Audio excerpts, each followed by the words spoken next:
అయ్యా, ఆ సంఘంలో ఆ తల్లి తిమోతి గురించి ప్రవచనం చెప్పింది కదా అన్నయ్య, మీరు కూడా ఆ తల్లి తిమోతి గురించి ప్రవచనం చెప్పినట్లుగా నన్ను గురించి కూడా ఏదైనా ప్రవచనం చెప్పండి అన్నయ్య, నేను ధైర్యపడతా అని అంటారా? వినండి, మీ పేరు నాకు తెలియకపోయి ఉండొచ్చు, మీరు ఎక్కడి నుంచి వచ్చారో నాకు తెలియకపోయి ఉండొచ్చు, మీరెవరో నాకు తెలియకపోయి ఉండొచ్చు, కానీ మీరు ఆరాధించే దేవుడు ఎవరో నాకు తెలుసు. ఆయన ఎవరో నాకు తెలిసి మీ భవిష్యత్తును ప్రవచనం ఎత్తి మాట్లాడతా. ఒకసారి నా వైపు చూడండి. అయ్యా, నా భవిష్యత్తు ఎలా ఉండబోతుంది? ప్రవచనం చెప్తారా? నా పిల్లల భవిష్యత్తు ఎలా ఉండబోతుంది? ప్రవచనం చెప్తారా? నా ఉద్యోగ వ్యాపారాలు ఎలా ఉండబోతున్నాయి? ప్రవచనం చెప్తారా? భవిష్యత్తులో నా భక్తి జీవితం ఎలా ఉండబోతుంది? ప్రవచనం చెప్తారా అని ఒకవేళ మీలో ఎవరైనా అడిగితే మీ భవిష్యత్తును గురించి ప్రవచనం ఎత్తి చెప్తా. ఏంటో ఆ ప్రవచనం చెప్పమంటారా?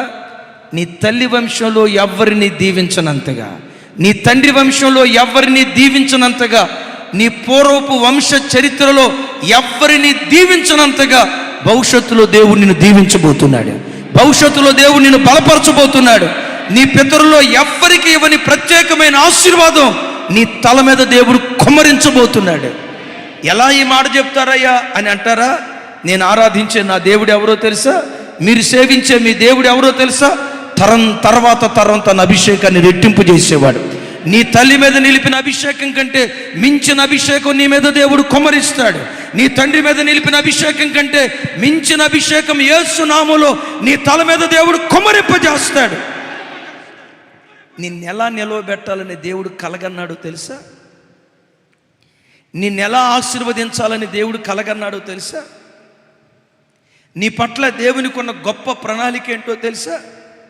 నీ తల్లి వంశంలో, నీ తండ్రి వంశంలో, నీ తాత ముత్తాతల వంశంలో, నీ పూర్వపు చరిత్రలో ఎవ్వరికి ఇవ్వని ఓ ప్రత్యేకమైన ఈవి నీ కొరకే దేవుడు దాచిపెట్టి ఉంచాడు.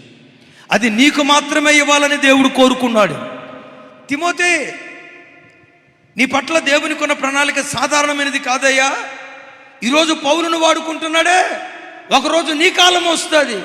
పౌలును వాడుకున్న దానికంటే మించిన అభిషేకంతో దేవుడు నిన్ను వాడుకోబోతున్నాడు.